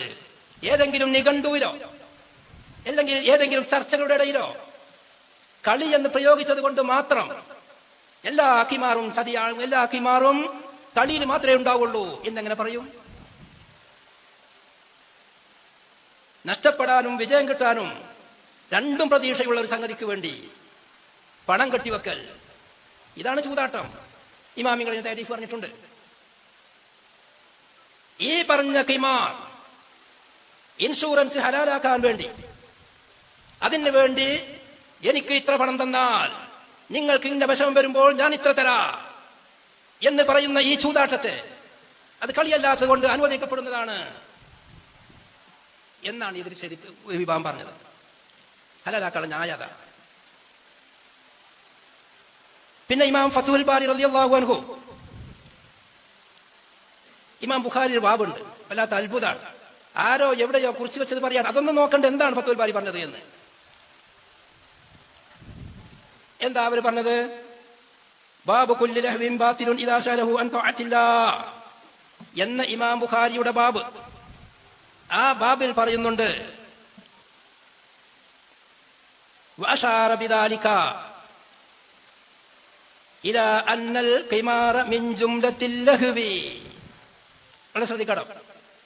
വഅശാറ ബിദാലിക ഇലാ അന്നൽ ഖിമാറ മിൻ ജുംലത്തിൽ ലഹ്വി. ഖിമാർ എന്ന് പറയുന്നത് ലഹുവിന്റെ കൂട്ടത്തിൽപ്പെട്ടതാണ് എന്ന് ഇമാം ബുഖാരി ഈ ബാബിൽ കൊണ്ട് വെളിവാക്കി. ഇമാം ബുഖാരിയുടെ ബാബ് തുടങ്ങി വായിക്കാം. ബാബു കുല്ലി ലഹ്വിൻ ബാതിലുൻ ഇദാ ശഗലഹു അൻ തഅത്തില്ലാഹ് വമൻ ഖാല ലിസാഹിബിഹി തആൽ ഉഖാമിറുക. ബുഖാരിയുടെ ബാബാണത്. വളരെ ശ്രദ്ധിക്കണം. എല്ലാ ലഹുവും ബാത്തിലാണ്. അള്ളാഹുവിന്റെ ത്വാഅത്തിനെ തൊട്ട് പിന്തിരിഞ്ഞ് സോലാക്കി കഴിഞ്ഞാൽ ഒരാൾ അവന്റെ ചങ്ങായിയോട് പറഞ്ഞു, തആൽ ഇങ്ങോട്ട് വാ, ഉഖാമിറുക, ഞാൻ ഉന്നെയും പന്തയം വെക്ക, അതിനെയും വിശദീകരിക്കുന്ന ബാബാകുന്നു. ആ ബാബിനെ പറ്റി ഫത്ഹുൽ ബാരി പറയാണ്, ഖിമാർ എന്നതും ലഹുവിൽപ്പെട്ടതാണ് എന്ന് മനസ്സിലായി. ഇവിടെ നാം ചിന്തിക്കേണ്ടത് എന്താണ് ലഹുവ്? എന്താണ് ലഹുവ് എന്ന് ആദ്യം മനസ്സിലാക്കണം. നീ കളിയാണെന്ന് ഇമാമികൾ പറഞ്ഞു വെക്കുക. എന്നാൽ ആ കളി എന്നാൽ എന്താണ് നിർവചനം? നമ്മൾ എട്ടിങ് കണ്ടോളി, കളിയും പന്തം വിടലും. എന്താണ് കളി? ഇവർ കളി എന്ന് മനസ്സിലാക്കുന്നത് ഇന്ന് നാം പറയുന്ന കളികളുണ്ടല്ലോ, കുട്ടികൾ പറഞ്ഞ കളി, പന്ത് കളിച്ചത്, ക്രിക്കറ്റ് കളിച്ചത്, ഇതാണ് കളി. ഇത് മാത്രം കളി മനസ്സിലാക്കുകയാണ്. എന്നിട്ടാണ് ദീൻ പറയുന്നത് അവർ മനസ്സിലാക്കുന്ന ഒരു കളിയുണ്ട്. ഇമാമിങ്ങൾ പറയുന്ന കളി കണ്ടോളി, അൽ-ഇറാദു അനിൽ ഹഖി ലഹുവുൻ, സത്യത്തെ തൊട്ട് തിന്തിരിലാണ് ലഹുവ്. വൽ ഇഖ്ബാലു അലൽ ബാതിലി ലഅബുൻ, തഫ്സീർ റാസി 26-75. വൽ ഇഖ്ബാലു അലൽ ബാതിലി ലഅബുൻ, അല്ലാഹു വിരോധിച്ചതിലേക്ക് മുന്നിടൽ. അല്ലാഹു വിരോധിച്ച ഏത് കാര്യം ചെയ്യണ്ടോ അതൊക്കെ ലഅബാണ്, കളിയാണ്. സത്യത്തെ തൊട്ട് സ്വകലാവൽ, പിന്തിരിഞ്ഞു പോവൽ, അതിലേക്ക് ലഹുവ് എന്നാണ് പറയാ. എന്നിട്ട് ഫത്ഹുൽ ബാരി ചെയ്ത പടി, ഈ വിഷയവുമായി ബന്ധപ്പെട്ട് ഒരാള് ളുഹ്ർ ബാങ്ക് കൊടുത്തോടെ മുതൽ അശ്ർ ബാങ്ക് കൊടുക്കുന്നതുവരേക്കും ഖുർആൻ ഓതിരുന്നു. അല്ലെങ്കിൽ അവൻ സുന്നത്ത് നിസ്കരിച്ചു, അല്ലെങ്കിൽ ദിക്ർ ചൊല്ലി, അവിടെ ളുഹ്ർ നിസ്കരിച്ചില്ല. ളുഹ്ർ നിസ്കരിക്കാതിരുന്നത്. അതുപോലെ തന്നെ പരിശുദ്ധ ഇസ്ലാം വിരോധിച്ച ബൈഉൽ ഖറർ, ലാഭത്തിനും നഷ്ടത്തിനും നഷ്ടം വരാൻ കൂടുതൽ സാധ്യതയുള്ള ഇടപാട്, അല്ലെങ്കിൽ ബൈഉൽ ഖറർ. അറിയപ്പെട്ട കാര്യത്തിലേക്ക് കച്ചവടം ചെയ്യാൻ പറ്റുള്ളൂ. ഏതൊരു വിഷയത്തിൽ ഇടപാട് ചെയ്യുന്നോ ആ ചെയ്യുന്ന വിഷയത്തിൽ അവനിക്കതുമായി പ്രത്യേക അറിവുണ്ടായിരിക്കണം, കൊടുക്കുന്നതിനും വാങ്ങുന്നതിനും. ഇവിടെ പ്രീമിയം അടക്കുന്നവനിക്ക് അറിയുമോ അവന്റെ വാഹനം മുട്ടും, അപകടം ഉണ്ടാകും, ആക്സിഡന്റ് ആകും. ആരോഗ്യ ഇൻഷുറൻസ് ചെയ്യുന്നവനിക്ക് അറിയോ അവനിക്ക് ഇന്ന രോഗം വരും. അറിയാത്ത സാങ്കല്പികമായ ഉണ്ടായാൽ എന്ത നിബന്ധനയോട് കൂടെ ചെയ്യുന്നത് അറിയാത്ത കാര്യത്തിലുള്ള ഇടപാടാണ്. അത് ഖിമാറിന്റെ പുറത്ത് ബൈഉൽ ഖററുമാണ്. ബൈഉൽ ഖറർ പരിശുദ്ധ ഇസ്ലാം വിരോധിച്ചതാണ്. ഇമാം നബി ശറഹ് മുസ്ലിമിൽ നബി സല്ലല്ലാഹു അലൈഹി വസല്ലം തങ്ങൾ ബൈഉൽ ഖറർ വിരോധിച്ചു എന്ന് പറയുന്ന സ്ഥലത്ത് ധാരാളമായി ബൈഉൽ ഖററിന്റെ ഉദാഹരണങ്ങൾ പറയുന്നുണ്ട്. മിന്നാജിൽ കച്ചവടം ചെയ്യപ്പെടുന്ന കൊടുക്കുന്നതും വാങ്ങുന്നതും രണ്ടും മഅലൂമായതായിരിക്കണം എന്ന വിഷയത്തിൽ മജ്ഹൂലാവാൻ പാടില്ല എന്ന് പറഞ്ഞ ആവശ്യം പ്രത്യേകമായി പറഞ്ഞിട്ടുണ്ട്. ഇങ്ങോട്ടുള്ള കുറിപ്പുകളിൽ അതിന്റെ നക്കലുകളുണ്ട്. അതുകൊണ്ട് അതിൽ ഖററുണ്ട്. ഖററുള്ള കച്ചവടം ഹറാമാണ്. അറിയാത്ത വിഷയത്തിനാണ് ഇവൻ പണം കൊടുക്കുന്നത്. ഇന്നത്തെ ഇൻഷുർ കമ്പനിയുടെ പ്രാവശ്യം പറഞ്ഞതുപോലെ ജനങ്ങളുടെ പണം അധ്വാനം കൂടാതെ സമ്പാദിക്കാനുള്ള ഒരു കമ്പനിയാണ്. ഇന്നലെ ഞാനൊരു ഹോസ്പിറ്റലിൽ ചെന്നപ്പോ അവിടെയുണ്ട് ഇൻഷുറൻസ് കമ്പനി. ബില്ല് കണ്ട് പേടിക്കണ്ട, അന്തം പേടിക്കണ്ട, ഞങ്ങളുണ്ട് കൂടെ എന്നോട് പൊടിച്ചിട്ട് ഒരാൾ ഇരിക്കണ്. ഞാൻ അവിടെ പോയി ചോദിച്ചു, എനിക്ക് ഇൻഷുർ ചെയ്യണം, എത്ര ആവും എന്ന് ചോദിച്ചു. ഇന്ന് പറയാൻ വേണ്ടിയിട്ടാണ് ഞാൻ ചോദിക്കുന്നത്. കേരളത്തിലെ ഏറ്റവും വലിയ ഇൻഷുർ കമ്പനി. അവൻ പറഞ്ഞു, നിങ്ങൾക്ക് എത്ര വയസ്സായി? 55 വയസ്സാകണ്. തെഞ്ഞോ തയ്യാനായി അറിഞ്ഞു. എന്നാ നിങ്ങൾക്ക് 17,000 റുപ്യ അടച്ചാൽ, പ്രീമിയം അടച്ചാൽ ഒരു വർഷത്തിൽ നിങ്ങൾക്ക് 5 ലക്ഷം വരെ നിങ്ങൾക്ക് സഹായം കിട്ടും, അഡ്മിറ്റ് ആയാൽ മാത്രം. അപ്പോൾ പ്രമേയം പ്രഷർ ഇങ്ങനെയുള്ളതോ അതിനൊക്കെ ആണെങ്കിൽ നിങ്ങളിങ്ങനെ 3 വർഷം തുടർച്ചയായി അടച്ചതിന്റെ ശേഷമേ അതിന്റെ കവറാവുള്ളൂ. 3 വർഷം തുടർച്ചയായി അടച്ചു കഴിഞ്ഞാൽ പിന്നീട് അടക്കുന്നതിന് ഈ ഇപ്പോഴുള്ള നിലവിലുള്ള രോഗത്തിനും പണം കിട്ടും. അപ്പൊ ഞാൻ ചോദിച്ചു, 5 ലക്ഷം, ഈ 5 ലക്ഷം 17,000 റുപ്യ അടച്ചിട്ട് കിട്ടുകയാണെങ്കിൽ കൊടുക്കുകയാണെങ്കിൽ ഈ കമ്പനിക്ക് നഷ്ടം വരൂലേ? പോലെ റിയൽ എസ്റ്റേറ്റിൽ അവരുടെ പൈസ ക്ഷേപിക്കുന്നുണ്ടോ ചോദിച്ചു. അവിടെ അങ്ങനെ ചെയ്യുന്ന ആൾക്കാരൊക്കെ ഉണ്ട്. പക്ഷെ ഞങ്ങൾ ഈ കമ്പനി പറഞ്ഞാൽ ഈ ഹെൽത്ത് മാത്രം ശ്രദ്ധിച്ചു പോരുന്ന കമ്പനിയാണ്, വേറെ ഒന്നിനും പൈസ മുടക്കുന്നില്ല. അപ്പൊ എങ്ങനെ ഇവർക്ക് നോക്കുകയെന്ന് ചോദിച്ചു. ഞാൻ പറയാം, ഉസ്താദ് നിങ്ങൾക്ക് തിരഞ്ഞിട്ടാണ്. ഞങ്ങൾ പരസ്യപ്പെടുത്തി കഴിഞ്ഞാൽ ഒരു 1000കണക്കിന് ആളുകളാണ് ഇൻഷൂർ അടച്ചുകൊണ്ടേയിരിക്കുന്നത്. അതിലൊരു 100 ആൾ ഇൻഷൂർ അടച്ചാൽ 10ൽ താഴെ ആക്കിയാൽ കൊടുക്കേണ്ടതുള്ളൂ. ബാക്കിയുള്ളൊക്കെ ലാഭം തന്നെയല്ലേ? ഇന്ന് കേരളത്തിലുള്ള ഏറ്റവും വലിയ പണത്തിന്റെ ആസ്തിയുള്ള ഇൻഷുർ കമ്പനി ഞങ്ങളതാണ്. കാരണം ദൈനംദിനം കുടുംബത്തിലേക്ക് 1, 2, 3 വർഷത്തേക്ക് 5 വർഷത്തേക്ക് ഒന്നായിട്ട് ഇൻഷുർ അടച്ച ആളുകൾ കാത്തിരിക്കാണ്. കുടുംബത്തിന്റെ സുരക്ഷയ്ക്ക് എന്തെങ്കിലും പ്രശ്നം വരുമോ ചികിത്സിക്കാൻ ആവശ്യത്തിന് വേണ്ടിയിട്ട്. ഗൾഫിലുള്ള ആളുകൾക്ക് എന്തൊരു സുഖമാണ്, ഇൻഷുറിൽ ചേർന്നിക്കുകയാണെങ്കിൽ എന്ത് രോഗം ഉണ്ടെങ്കിലും ആശുപത്രിക്ക് അടുത്തിച്ചാൽ ബില്ല് അവിടുന്ന് പോകൂലേ? ഈ ഒരു ലക്ഷ്യം കണ്ട് എല്ലാവരും, പ്രത്യേകിച്ചും ഗൾഫുകാർ മുഴുവൻ, ഫാമിലി മുഴുവൻ ഇൻഷൂർ ചെയ്യാണ്. ആ പൈസ ഞങ്ങൾക്ക് വരില്ലേ? വല്ലപ്പോഴല്ലേ രോഗം ഉണ്ടാവുള്ളൂ. രോഗം ഉണ്ടായാൽ തന്നെ അത് ഇൻഷൂർ കവർ ആകുന്നതാണോ അല്ലേ എന്ന് നോക്കിയിട്ട് കുറച്ചുകൂടി കളവത്തോടെ കൊടുക്കുള്ളൂ. ഇത് റിലീഫ് കമ്പനി അല്ലല്ലോ. അപ്പൊ അവർ പണം സമ്പാദിക്കുന്നത് ഈ വാഗ്ദാനങ്ങൾ, ലോട്ടറിന്റെ മാതിരി തന്നെയാണ്. ലോകത്തെ ഏറ്റവും വലിയ ഗവൺമെന്റിനും അതിന്റെ സ്ഥാപനങ്ങൾക്കും വരുമാനം ഉണ്ടാക്കുന്ന സാധനത ലോട്ടറി അല്ലേ? കഴിഞ്ഞ ഓണം ബമ്പറിന് യൂട്യൂബ് ഒക്കെ വിക്കിപീഡിയ ഒക്കെ കാണാൻ കഴിയുന്ന സംഭവമാണ്. ഈ കഴിഞ്ഞ ഓണം ബമ്പറിന് 400 കോടി രൂപയാണ് പിരിച്ചെടുത്തത് ടിക്കറ്റ് വിട്ടിട്ട്. അതിൽ നിന്ന് ഒന്നാം സമ്മാനം 25 കോടി. ബാക്കി എല്ലാം കൂടി 100 കോടി താഴെ കൊടുക്കേണ്ടതുള്ളൂ. ആ ഒന്നാം സമ്മാനം തന്നെ 25 കോടി ആയതുകൊണ്ട് വലിയൊരു സംഖ്യ ഒരാൾക്ക് പെട്ടെന്ന് വരുമ്പോൾ അതിൽ 33% ഗവൺമെന്റിന് കിടക്കണം. അടിച്ചവനിക്ക് 15 കോടിയെ കിട്ടുള്ളൂ. അങ്ങനെ കൊടുക്കുമ്പോൾ 10-30ഓളം കോടികളെ ഇവർ സമ്മാനമായി നൽകേണ്ടതുള്ളൂ. അതിനാണ് 400 കോടി പിരിക്കുന്നത്. 100 ചില്ലാനം കോടി കേരളത്തിനും 200ഓളം കോടി കേന്ദ്ര ഗവൺമെന്റിനും ബാക്കിയുള്ള ടിക്കറ്റ് വിറ്റവർക്കും അതിന്റെ ഏജൻസിക്കും. ഏറ്റവും വലിയ പണസമ്പാദ്യത്തിന്റെ ഒപ്പാണത്. സാധാരണക്കാരെന്താ പറയാ, നമ്മൾ കുറേ ആൾക്കാർ കൂടിയിട്ട് 500 റുപ്യ 10 റുപ്യ ടിക്കറ്റ് 30 റുപ്യ എടുത്തിട്ട് ഒരാൾക്കാണ് കൊടുക്കില്ല. അയാൾ വലിയ മോലാളി ആവൂലേ? അയാളെല്ലാം മോലാളിയാണത്, നടത്തിപ്പുകാരാണ്. 10,000 രൂപ സമ്മാനം, ഒന്നാം സമ്മാനം കൊടുക്കണമെങ്കിൽ 10 ലക്ഷം ഇരിക്കും. അവർക്കുള്ള ജോലി ബിസിനസ്സാണത്. അധ്വാനം കൂടാതെ പണം സമ്പാദിക്കാനുള്ള ബിസിനസ്സാണ് ഇൻഷൂർ. ഇത് ചാരിറ്റി കമ്പനിക്കാരല്ലത്. ഇത് പറയുന്നവർ മനസ്സിലാക്കിയത് അത് ചാരിറ്റിയാണ് എന്നാണ്. അവർ പറഞ്ഞത് തന്നെ അതാ. പക്ഷെ ചാരിറ്റി എന്ന് മലയാളത്തിൽ പറഞ്ഞില്ല, ഇർഫാഖ് എന്ന് പറഞ്ഞു. അതല്ല ഞാൻ പറഞ്ഞത്. അള്ളാന്റെ റസൂലിനെ പറ്റി, റസൂലിന്റെ പിതാവിനെ പറ്റി അച്ഛൻ എന്ന് പറഞ്ഞ വിഭാഗം ഇർഫാഖ് എന്ന വാക്കിന് മലയാളം പറഞ്ഞില്ല, തബറു എന്ന വാക്കിന്റെ അർത്ഥം പറഞ്ഞില്ല. എന്താ പറയാത്തത്? നിങ്ങളോട് ഉത്ബുദ്ധ ജനങ്ങളോട് ഇൻഷുറൻസ് കമ്പനിക്ക് കൊടുക്കുന്നത് ചാരിറ്റി നടത്താൻ വേണ്ടി കൊടുക്കുകയാണെന്ന് പറഞ്ഞാല് ചാരിറ്റിക്കാണോ കൊടുക്കുന്നത്? അവർക്ക് പണം ഉണ്ടാക്കാനല്ലേ. അതാർക്കും അറിയാത്തത്? അതിൽ ബയ്യുൽ ഖററുണ്ട്, മൈസിറുണ്ട്. അതുപോലെ അതിന്റെ അപകടങ്ങൾ, ജനങ്ങളുടെ പണം അപഹരിക്കലുമുണ്ട്. ഇങ്ങനെയുള്ള പല അബദ്ധങ്ങളും അതിലുള്ളത് കൊണ്ട് തന്നെ അത് ഹറാമാണ്. 2 ഇൻഷൂറും ഹറാമാണ്. ഒന്നാമത്തെ ഇൻഷൂറിനേക്കാളും വലിയ കെണിയുള്ളതാണ് രണ്ടാമത്തെ ഇൻഷൂർ.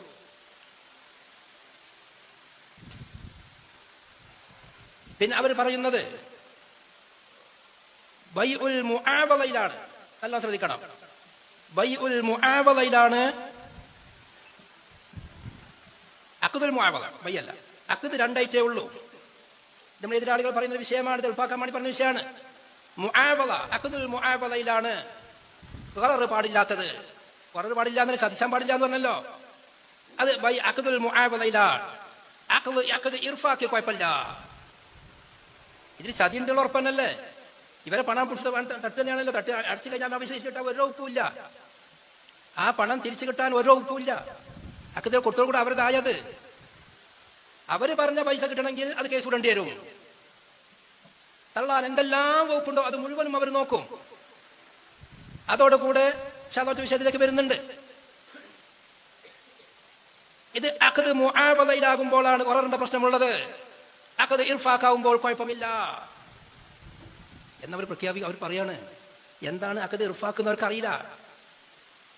അവർ പറയുന്നത്, അവർ ചർച്ച ചെയ്തത് യൂട്യൂബിലുള്ള ഒരു ലേഖനാണിത്. ഇസ്ലാം ഓൺലൈൻ എന്തോ പേരുള്ള അതിലൊരു ലേഖനാണ്. അതിലാണ് ഈ പറഞ്ഞ തബറു, അഖ്ദ് ഇർഫാഖ് അതൊന്നാണ്, അഖ്ദ് മുആവള അത് മറ്റൊന്നാണ്. അഖ്ദ് മുആവളയിലാണ് അത് പ്രശ്നമുള്ളത്, അഖ്ദ് ഇർഫാഖിൽ പ്രശ്നമില്ലാതെ പറഞ്ഞിട്ട് വലിയൊരു ചർച്ച. ആ ചർച്ച എല്ലാം നടത്തി കഴിഞ്ഞ ശേഷം നമ്മൾ പറഞ്ഞെന്താ, അഖ്ദ് മുആവളയിലുള്ളതിനേക്കാളിലേറെ ഖറർ പ്രശ്നം അഖ്ദ് ഇർഫാഖിലാണ്. അഖ്ദ് ഇർഫാഖ് എന്ന് പറഞ്ഞാൽ നമ്മൾ ലേഖനം എഴുതിയിട്ടുണ്ട്, അതിന് വിശദമായ വിഷയങ്ങളുണ്ട്.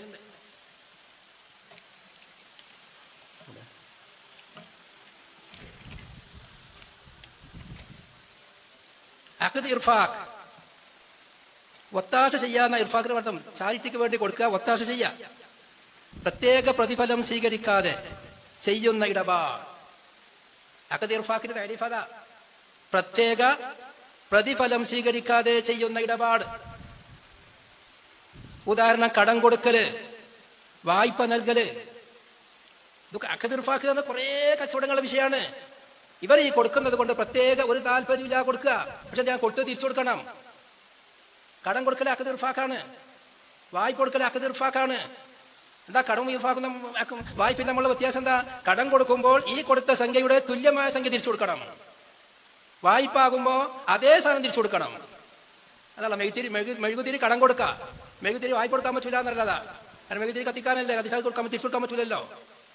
അപ്പൊ ഉപയോഗം കഴിഞ്ഞ് തിരിച്ചു കൊടുക്കാനാണ് വായ്പ. അവിടെ സാധനം തിരിച്ചു കൊടുക്കണം, ഇടപാടാണ്, ഇർഫാഖാണ്. ഇവരുടെ ലക്ഷ്യം എന്താ? അവനെ സഹായിക്കുക എന്നുള്ളതാണ്. അതിലല്ലേ നമ്മൾ പറയുന്ന കടപ്പലിശ വരുന്നത്. പലിശ വരുന്നത് കൊണ്ടാ, ഖററുള്ളതുകൊണ്ടല്ലേ, ചതിക്കലുള്ളതുകൊണ്ട് കൊണ്ടല്ലേ. ഓന്റെ കുടുങ്ങിയ സമയത്ത് ഒരു മനുഷ്യന് പൈസ കൊടുക്കുക, എന്നിട്ട് ഓരോട് പറയാ ഇത് തിരിച്ചു തരുമ്പോൾ എനിക്ക് മാസാന്തരം ഇത്രയും തരണം. അത് കുടുങ്ങിയോനെ അത്രമാത്രം കുട്ടിയുടെ പണി വേറെ എന്തെങ്കിലും ഉണ്ടോ? ഇവിടെ ലോകത്ത് കിടക്കുന്ന ആത്മഹത്യ മുഴുവൻ അധികവും ഈ പറഞ്ഞ അഖ്ദ് ഇർഫാഖിനാലല്ലേ. ബാങ്ക് നിന്ന് കടം വാങ്ങും, അവസാനം തിരിച്ചടക്കാൻ കഴിയൂല, ജപ്തിക്ക് വരും, മാനം കെടും, താമസിക്കാൻ സ്ഥലമില്ലാതാകും, അപ്പോൾ ജീവൻ കൊടുക്കും. അപ്പൊ അഖ്ദ് ഇർഫാഖാകുന്ന കടം കൊടുക്കലാണ് കൂടുതൽ ഖററുള്ളത്. പക്ഷെ ഈ കക്ഷി പറയുന്നത് അതിലില്ല, ചതിക്കണീന് കുഴപ്പമില്ല, അത് അഖ്ദ് മുആവളയിലേ പ്രശ്നമുള്ളൂ. അതിൽ തന്നെ അഖ്ദ് തബറു എന്നിട്ട് ഒന്നുണ്ട്, അത് വേറെ ഒന്നാണ്. അക്കത് തബറു എന്നിട്ട് ഒന്നുണ്ട്. അതെന്താ? അള്ളാഹുവിന്റെ പ്രീതി ഉദ്ദേശിച്ചും കൊണ്ടോ ജനങ്ങളെ മക്കളുടെ പ്രീതി ഉദ്ദേശിച്ചും കൊണ്ടോ അവർക്ക് ഫ്രീ ആയി കൊടുക്കുക. തിരിച്ചു വാങ്ങൽ ലക്ഷ്യമില്ലാത്തത്, തിരിച്ചു വാങ്ങൽ ലക്ഷ്യമില്ലാതെ കൊടുക്കണേക്കാണ് അക്കത് തബറു എന്ന് പറഞ്ഞത്. ഉദാഹരണം സദക്ക ചെയ്യാ എന്നല്ല, രണ്ടും ഒന്നാണെന്നല്ല. തബറു ആവുമ്പോൾ കൊടുത്തത് തിരിച്ചു വാങ്ങാൻ പാടില്ല. ഇർഫാഖാവുമ്പോൾ കൊടുത്തത് തിരിച്ചു വാങ്ങാം, അതിന്റെ പേരിൽ മറ്റൊരു ഉദ്ദേശം ഉണ്ടാകാൻ പാടില്ല. ഇവിടെ ഞാൻ പറഞ്ഞ ആ ഓൺലൈനിലുള്ള ലേഖനത്തിൽ അയാൾ ഒരു അവസാന ഒരു കാര്യം പറയുന്നുണ്ട്. അക്കത് ഇർഫാഖ് എന്ന പേരിൽ അദ്ദേഹം രണ്ട് മാത്രമേ ഉള്ളൂ എന്ന് പറഞ്ഞു. അക്കത് ഇർഫാഖും അക്കത് ഇർഫാഖും അക്കത് മുആവദയും രണ്ടേ ഉള്ളൂ എന്ന് പറഞ്ഞത് അയാളാണ്. എന്നിട്ട് അയാൾ പറയുന്നുണ്ട്, അന്നൽ അഖദല്ലദീ യഹ്തരിമു ഉസൂലു തആമുലിൽ ഇസ്ലാമി ഹുവ അഖദു തഅമീനി തആവുനി അൽ ഖായിമി അലാ അസാസി തബറുഇ വത്തആവുൻ. അയാൾ വിശദീകരിക്കുന്നത് ഇങ്ങനെ: ഈ പറഞ്ഞതിൽ നിന്നെല്ലാം മനസ്സിലാക്കേണ്ടത് പരസ്പരം ചാരിറ്റി നടത്താനുള്ള ഇടപാടുകളാണ് അനുവദിക്കപ്പെടുന്നത്. അതിനേക്കാണ് ആദരവുള്ളത്. ഒരു സംഘടനയോ ഒരു വ്യക്തികളോ അല്ലെങ്കിൽ ഒരു വ്യക്തിയോ ഒരു കൂട്ടായ്മയോ ഒരാളോ പലരിൽ നിന്ന് പണം സ്വീകരിച്ചു സംഭാവനയായി. അവിടെ അങ്ങനെ തന്നെ പറഞ്ഞു, ഇത് സംഭാവനയാണ്. എന്നിട്ട് ഈ സംഭാവന നൽകിയവർക്ക് എന്തെങ്കിലും കുറേ കൂട്ടായ്മ അവർക്ക് എന്തെങ്കിലും ഒരു പ്രശ്നം വരുമ്പോൾ അവർക്ക് സഹായം കൊടുക്കുക. 1 ലക്ഷോ 2 ലക്ഷോ അല്ലെങ്കിൽ അവർക്ക് ചികിത്സക്കോ കമ്മിറ്റി തീരുമാനിക്കുന്ന മാതിരി. ഇപ്പൊ ദുബായിൽ KMCC, അബുദാബി KMCC, നമ്മുടെ നാട്ടിലും പല സംഘടനക്കാരും അങ്ങനെ കുറെ ഒരു 5000 ആളെ സംഘടിപ്പിക്കും. എല്ലാവരിൽ നിന്നും ഒരു 5000 രൂപ വാങ്ങും. പല രൂപത്തിലുണ്ട്. അല്ലെങ്കിൽ മാസാന്തം 1000 രൂപ, ഈ കൊല്ലത്തിൽ 1000 രൂപ വാങ്ങും. പിന്നെ ആ അതിൽ ചേർന്ന ആളുകൾക്ക് ആ വാങ്ങുന്ന സഹായമായിട്ട് വാങ്ങാൻ സഹായം ചെയ്യാൻ വേണ്ടി ഈ കമ്മിറ്റിക്കാരൊന്നുമില്ല. എന്നിട്ട് ആ പണമെല്ലാം സ്വരൂപിച്ച് ആവശ്യക്കാർക്ക് കുറച്ച് കൊടുക്കുക. ഇതിൽപ്പെട്ട ആളുകൾക്ക്, ഈ മെമ്പർഷിപ്പ് എടുത്ത ആളുകൾക്ക് അത് പറ്റും എന്നാണ് ഞങ്ങൾ പറയുന്നത്. കച്ചവട ആവശ്യത്തിനേക്കുള്ള ഇൻഷുറൻസിലേക്ക് മാറുകൊണ്ട് സ്വയം പണം ഉണ്ടാക്കാനുള്ള ഇൻഷുറൻസ് അത് ഒരു നിലക്കും അനുവദിക്കപ്പെടുന്നല്ല.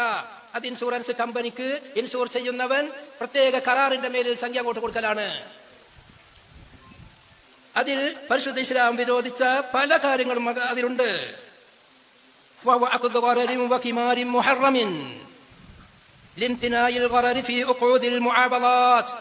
അവരെ ഇതാണ് ഈ കൊടുക്കുന്നത്.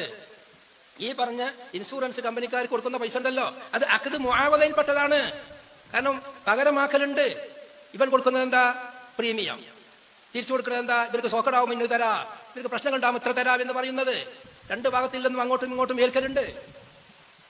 അതുകൊണ്ട് അത് മുആവദാണ്, അതിൽ ഖറർ പാടില്ല എന്നാണ് ഇത് പറയുന്ന ആളുകൾ തന്നെ പറയുന്നത്. 2 സൈസ് അഖദേ ഉള്ളൂ എന്ന് പറയുന്നത് പറഞ്ഞത് അതാണ്. ചാരിറ്റിയെ സംബന്ധിച്ചാണ് അവരാ പറയുന്നത്. കുഴപ്പമില്ല. നമ്മളെ KMCC നടത്തുന്ന ചാരിറ്റികളുണ്ട്, പല സംഘടനകൾ നടത്തുന്ന ചാരിറ്റികളുണ്ട്. അതിലേക്ക് മെമ്പർഷിപ്പ് വാങ്ങുന്നുണ്ട്. ആ മെമ്പർഷിപ്പ് വാങ്ങിയവർക്ക് അത് കൊടുക്കുള്ളൂ, ഇല്ലാത്തവർക്ക് പ്രവേശനമില്ല. പക്ഷെ ആ വാങ്ങുന്നത് സദഖയായിട്ടാണ്, സംഭാവനയായിട്ടാണ്. നേരെ മറിച്ച് ഇവർക്ക് ഈ അവസാന ഭാഗം പറഞ്ഞത്, ഞങ്ങൾ ചാരിറ്റിനെ പറ്റിയാണ് ഈ പറഞ്ഞത് എന്ന് പറഞ്ഞത്. എന്നിട്ട് ഇവർ പറയുന്നു ഇൻഷുറൻസ് കമ്പനിയിൽ കൊടുക്കുന്നത് ചാരിറ്റിയാണ്, അഖദ് ഇർഫാഖാണ്. അവർക്ക് ചാരിറ്റിയായി ഫ്രീ ആയി കൊടുക്കുകയാണ് പൈസ നമ്മൾ. പിന്നെ പ്രശ്നങ്ങൾ ഉണ്ടാവുമ്പോൾ അവർ നമുക്ക് തന്നാൽ വാങ്ങി വാങ്ങേണ്ട അത്രേ ഉള്ളൂ. അങ്ങനെയൊക്കെയാണ് ഇപ്പം നടത്തുന്നത്. ഇൻഷുറൻസ് ചേർന്നവന്റെ അവകാശമായിട്ടാണ് അവനെ വാങ്ങുക, കേസ് കൊടുത്ത് കൊടുക്കണമെങ്കിൽ. പിന്നെ അവർ പറയുന്ന മറ്റൊരു ന്യായം, തൊഫയിലുണ്ട് ഒരു മസല, മിന്നാജിലുണ്ടും ആ മസല. നിബന്ധനയോടെ ദാനം എന്ന പേരിൽ അത് കൊടുത്തു നോക്കി. നിബന്ധനയോടെ ദാനം അവസാനത്തെ പേരിന് മുമ്പിൽ വലൗ അഹ്ദാ ലഹു ശൈഅൻ അലാ അൻ യഖ്ദിയ ലഹു ഹാജതൻ ഫലം യഫ്അൽ ലസിമഹു റദ്ദുഹു ഇൻ ബഖിയ വഇല്ലാ ഫബദലു. 6:315. എന്താ? ഒരാൾ മറ്റൊരാൾക്ക് ഹദിയ കൊടുത്തു, ഒരാളെ ബഹുമാനിച്ചുകൊണ്ട് സംഗതി കൊടുത്തു. അപ്പൊ ഷർത്ത് പറഞ്ഞു, എനിക്ക് പ്രശ്നമുണ്ട്, ഇന്ന പ്രശ്നം തീർത്തു തരാന്ന് പറഞ്ഞു. അങ്ങനെ കൊടുത്താൽ എന്നിട്ട് ആ പ്രശ്നം അയാൾ തീർത്തു കൊടുക്കണില്ലെങ്കിൽ ആ കൊടുത്ത പൈസ തിരിച്ചു വാങ്ങാം. അല്ലെങ്കിൽ അതുകൊണ്ട് ഉപയോഗിച്ച് പോയാൽ അത്രയും തുല്യമായ സംഖ്യ തിരിച്ചു വാങ്ങാം കൊടുത്തത്. ഈ നെൽക്കായി കൂടെ അവർ പറഞ്ഞത്. ഈ നെൽക്കാണ് അത്. ഈ പറഞ്ഞ ഞാനീ പറഞ്ഞ ലേഖനത്തിനുണ്ട്. അത് വിഷയം മനസ്സിലാവുണ്ടോ? ഒരാൾക്ക് ദീനുള്ളൊരു മസലയാണ്. ഒരാൾ ഹദിയ കൊടുക്കുക, ഒരു 10000 രൂപ ഞാൻ ഒരാൾക്ക് കൊടുക്കുക. അയാളോട് പറയാ, ഞാൻ 10000 രൂപ എനിക്ക് തരുന്നുണ്ട്, പക്ഷേ ഞാൻ ഹോസ്പിറ്റലിൽ കിടക്കുമ്പോൾ നീ വന്ന് എന്നെ അവിടെ ശുശ്രൂഷിക്കാൻ വരണം, എന്നെ നീ അവിടെ ശുശ്രൂഷിക്കണം, അല്ലെങ്കിൽ ഒരു മാസം എനിക്ക് ഡ്രൈവറായി നിൽക്കണം. അങ്ങനെ എന്തെങ്കിലും ആവശ്യം അവനോട് പൂർത്തിയാക്കി കൊടുക്കാൻ വേണ്ടി പറയാം, എങ്കിൽ എൻ്റെ ഡ്രസ്സ് നീ ഇറക്കി തരണം, അല്ലെങ്കിൽ എൻ്റെ പരൻ്റെ കാവൽക്കാരനായി നിൽക്കണം. ഇങ്ങനെ നിബന്ധന വെച്ചുകൊണ്ട് ഒരു ആവശ്യം പൂർത്തിയാക്കുകൊണ്ട് നിബന്ധന വെച്ച് കൊടുത്തുകൊണ്ട് ഹദിയ കൊടുത്താൽ ആ ഹദിയ ശരിയാണ്, അതിന് ഇജാബും കബൂലും ഉണ്ടാവും, അത് വേറെ നിബന്ധനയാണ്. അങ്ങനെ അക്കത് ഉറപ്പിച്ചു കഴിഞ്ഞാൽ അവൻ ആ കാര്യം പൂർത്തിയാക്കി തന്നു, എന്നാൽ സംഗതി നടന്നു. പൂർത്തിയാക്കി തരണില്ലേ, ആ കൊടുത്ത പൈസ തിരിച്ചു വാങ്ങണം. അതുണ്ടെങ്കിൽ, അതില്ലെങ്കിൽ തുല്യമായ സംഗതി തിരിച്ചു വാങ്ങണം. ഈ നിലക്കായിക്കൂടെ? അതിന്റെ തൊട്ട് താഴെ തൊഴഫ പറയുന്നുണ്ട്. പക്ഷെ ആവശ്യം എന്തായിരിക്കണം? അറിയപ്പെട്ടതായിരിക്കണം. മത്തിനാണ് ഇന്നാൽ ഇന്ന തിരിച്ചറിയണം എന്ന നിബന്ധനയോട് കൂടെ കൊടുത്താൽ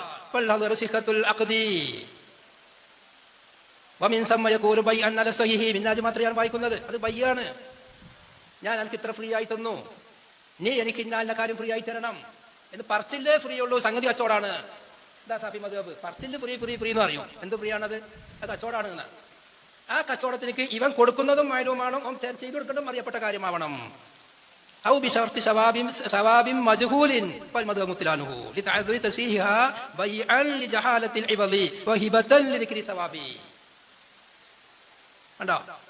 അറിയപ്പെടാത്തൊരു കാര്യം ഇൻഷുറൻസിൽ അറിയപ്പെടാത്ത വിഷയമല്ലേ?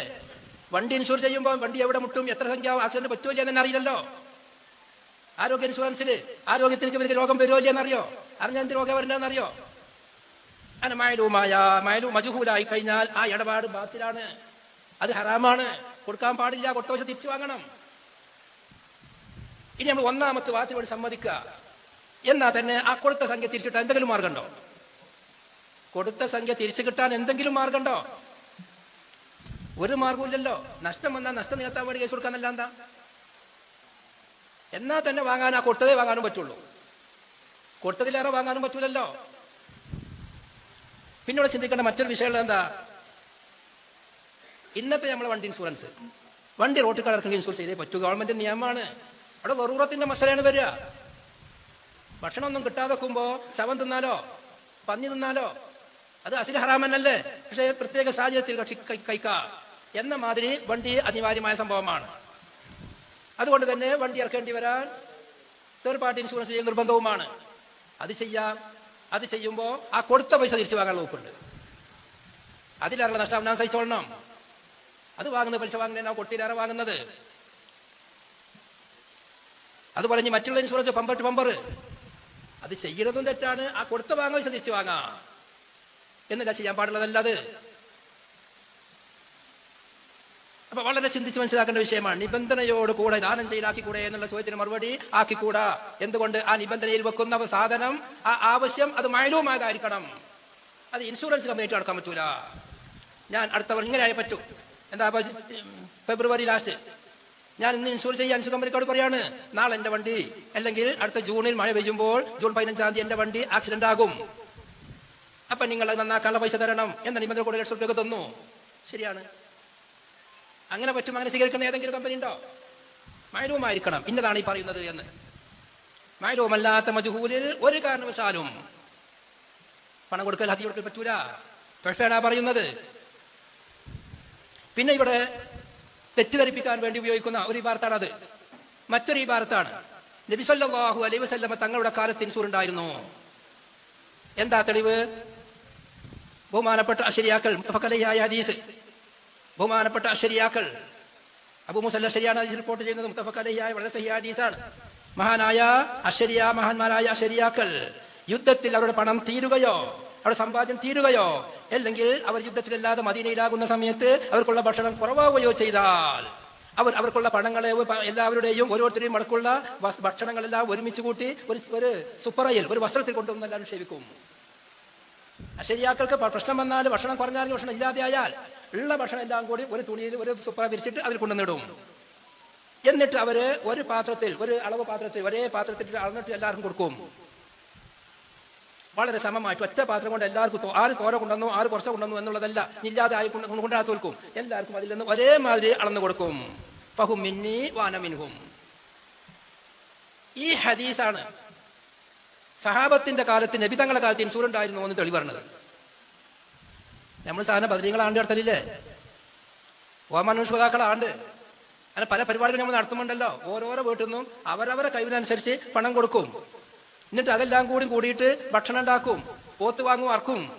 എന്നിട്ട് ഒരേമാതിരി ചില ആളുകൾ കുടുംബത്തിലെ മെമ്പർമാർ നോക്കിയിട്ട് അളന്നു കൊടുക്കും, തൂക്കി വെക്കും. എല്ലാവർക്കും ഓരോരോ കിലോ, ഈ 2 കിലോ തൂക്കി സമമായിട്ട് വിതരണം ചെയ്യും. ഇതാണ് ഇൻഷുറൻസ് എന്ന് പറഞ്ഞത്. നബിന്റെ അതിന് ഇൻഷുറൻസ്. ഞാൻ ചോദിച്ചു ആ പറഞ്ഞ ആൾക്കാരോട്, ഇതെന്ത് ഇൻഷുറൻസ് ഞങ്ങൾ ഈ പറഞ്ഞത്? ഇതിലൂടെ ഇൻഷുറൻസ് അത് ഞങ്ങൾ ഇതിനാണ് വേണ്ടി ഒരു ഭംഗിക്ക് വേണ്ടി പറഞ്ഞതാണ്. പറഞ്ഞ മറുപടിയാണ്, ഭംഗിക്ക് വേണ്ടി പറഞ്ഞതാണ്. ഇങ്ങനെ ജനങ്ങളെ പറ്റിച്ചാല് ആൾക്കാർക്ക് സാധാരണക്കാർക്കോ ഹദീസിൽ അനുസരിയാക്കൾ ഇൻഷുർ അട്ടിയില്ലേ എന്നാ പറയാ. ഒരു ചെയ്ത പണി ഇതാണ്. ഭക്ഷണം കുറയുമ്പോൾ എല്ലാം കൂടി കൂട്ടിയിട്ട് ഒരുമിച്ച് കൂട്ടിയിട്ട് എല്ലാവരും കൂടി അത് ഒരിച്ചെടുക്കും, ഒരേ പാത്രത്തിൽ എല്ലാവർക്കും അളന്നു കൊടുക്കും. അത് ഇന്നും എന്നും ലോകത്ത് എപ്പോഴും ഉള്ളതാണ്. ഇപ്പോഴും വെള്ളിയാഴ്ചകള് അധികം മഹല്ലുകളിലും വെള്ളിയാഴ്ചകൾ പിരിവുണ്ടാകും.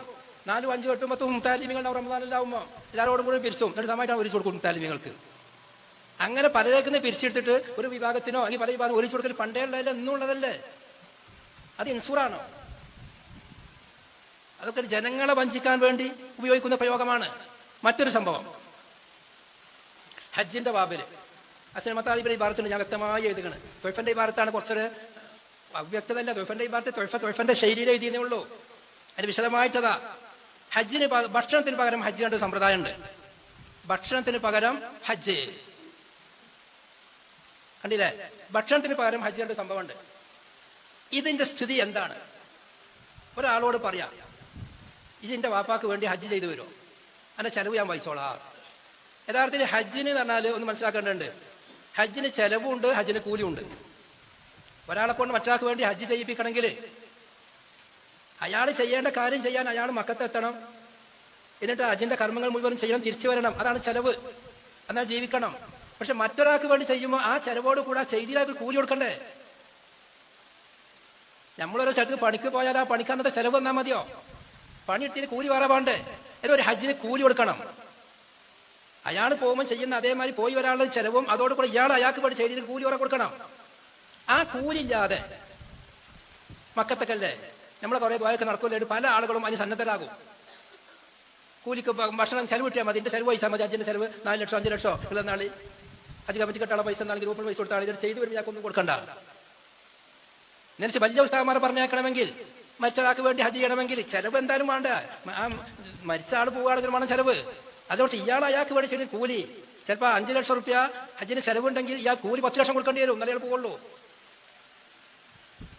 അത് പലപ്പോഴും അങ്ങനെ ഉണ്ടാവലുണ്ട്. വലിയ സംഭവം കൂലി കൊടുത്തുകൊണ്ട് ഹജ്ജിന് വലിയ ആളുകൾ പറഞ്ഞേക്കലുണ്ട്. അതല്ലാതെ മക്കത്ത് പോയി പോരാൻ പോകുന്ന ആൾക്കാർ അങ്ങനെയും പറഞ്ഞേക്കുന്നവരുണ്ട്. ഇങ്ങനെ ചെലവിന് പകരം ഹജ്ജ് പറ്റൂലേ? അത് പറ്റും. പക്ഷെ അവിടെ 2 രൂപമുണ്ട്. ഇതിനാ ചേട്ടങ്ങൾ പറഞ്ഞതാ, തൊയ്ഫയിൽ പറഞ്ഞതാ, 2 രൂപമുണ്ട്. ഞാൻ നിനക്ക് വേണ്ടി ഹജ്ജ് ചെയ്യാ, നിന്റെ പിതാവിന് വേണ്ടി, നിന്റെ മരിച്ചനാക്ക് വേണ്ടി ഹജ്ജ് ചെയ്യാ, നീ എനിക്ക് ചെലവും തരണം എന്നാണെങ്കിൽ അത് അനുവദനീയമാണ്. എന്നാണെങ്കിൽ അനുവദനീയാണ്. ഞാൻ നിനക്ക് വേണ്ടി അല്ലെങ്കിൽ നീ എനിക്ക് വേണ്ടി എന്റെ പിതാവിന് വേണ്ടി ഹജ്ജ് ചെയ്യണം, ഹജ്ജ് ചെയ്യൂ, ഈ കൽപ്പന ആയിക്കോട്ടെ. ഞാൻ നിനക്ക് ചെലവും തരാം എന്നാണെങ്കിൽ അത് അനുവദനീയമാണ്. കാരണം ചെലവ് എത്രയെന്ന് അറിയില്ലല്ലോ ഒരാൾക്ക്. ഒരു കുബൂസും ഒരു റൊട്ടിയും വാങ്ങിക്കാണ്ട് ദിവസം കഴിയാലോ. മന്തി കഴിച്ചിട്ടാണ്ടും വലിയ 100, 150 വിലയുള്ള മന്തികൾ കൊണ്ട് മക്കത്ത് തന്നാൽ അത് കഴിച്ചാണ്ട് നിന്നൂടെ? അപ്പോൾ ദിവസം ഒരാൾക്ക് എത്ര ചെലവിന് വരിക? അതുപോലെ യാത്രക്ക് ഉപയോഗിക്കുന്ന ടാക്സി വണ്ടിയാണോ, കപ്പലിനാണോ, വിമാനത്തിനാണോ, വിമാനത്തിന്റെ ചാറ്റടി വിമാനത്തിനാണോ പോടുന്ന ഉറപ്പിച്ചാൻ പറ്റൂലല്ലോ. അപ്പൊ ചെലവ് എത്ര ഇതിൽ അറിയണ വിഷയമല്ല. ചെലവ് എത്ര കണക്കാക്കാൻ പറ്റൂല. അത് ആക്കനുസരിച്ചാണ് ചെലവ്. ആക്കുന്നതിനനുസരിച്ചാണ്. നമുക്കൊക്കെ അറിയാലോ. ഹജ്ജിന് പോകണം. ഹജ്ജിന് നമുക്ക് ഒരു കോഴിക്കോട് പോയി റൂമിൽ താമസിക്കണമെങ്കിൽ ബേച്ചർമാരൊപ്പം കൂടി ചിലപ്പോൾ 100 രൂപ റൂം ഇട്ടീന്ന് തരും. ഏതെങ്കിലും സംഘടന സൈറ്റിൽ പോയാൽ അതന്നെ 1000 രൂപയ്ക്കും 2000 രൂപയ്ക്കും 10,000 രൂപയ്ക്കും 200 രൂപയ്ക്ക് റൂമില്ലേ, 20,000 രൂപയ്ക്ക് റൂമുണ്ട്. അപ്പൊ ഓരോന്നും ചെലവ് എന്ന് പറഞ്ഞാൽ എത്രയും കണക്കാക്കാൻ കഴിയുന്നതല്ല. അതുകൊണ്ട് ഇങ്ങനെ ആയിരിക്കണം ആ പറഞ്ഞതിന്റെ അർത്ഥം. ഏത്? നീ എന്റെ പിതാവിന് വേണ്ടി ഹജ്ജ് ചെയ്യ്, ഞാൻ നിനക്ക് ചെലവും തരാം. ഒന്നും ബന്ധിക്കുന്ന ശർത്തും ജവാബും അല്ല. ഇങ്ങനെ ആയാൽ പറ്റും. അങ്ങനല്ലാതെ എന്റെ വാപ്പാക്ക് വേണ്ടി നീ ഹജ്ജ് ചെയ്താൽ ഞാൻ നിനക്ക് ചെലവ് തരാം എന്നൊരു ഇനാമിന്റെ രൂപത്തിൽ ഇനി ശർത്തും ജവാബുമായി പറഞ്ഞാൽ അത് ശരിയാവൂല. കാരണം ആ ചെലവ് എത്ര അറിയാത്തത് കൊണ്ട്. ചെലവ് അറിയപ്പെട്ട കാര്യമല്ല. മറ്റോട്ട് ചെലവ് ഇന്നെന്ന് പറയാത്തോട്ട് സാധാരണ അനാവശ്യ ചെലവ് എത്ര കൊടുത്താലും മതി. ആ വാക്കിനെ പറ്റിയാണ് ഇബ്രാഹിം തങ്ങൾ തൊഴിൽ പറഞ്ഞത്. അവിടെ പറയുന്നുണ്ട് ഇത് സാധാരണഗതിയിൽ നടക്കുന്ന ഒരു ആവശ്യങ്ങളാണ്, അതുകൊണ്ടാണ് ഇത് അനുവദിക്കപ്പെടുന്നത്. ഏത് പ്രകാരം? നമ്മുടെ നാട്ടിലൊക്കെ പണ്ടേ ഉള്ളതാണ്. പ്രായമുള്ള ആളുകൾക്ക് പഴയകാലത്ത് കല്യാണം ഉണ്ടാവും, പന്തലിടലുണ്ട്.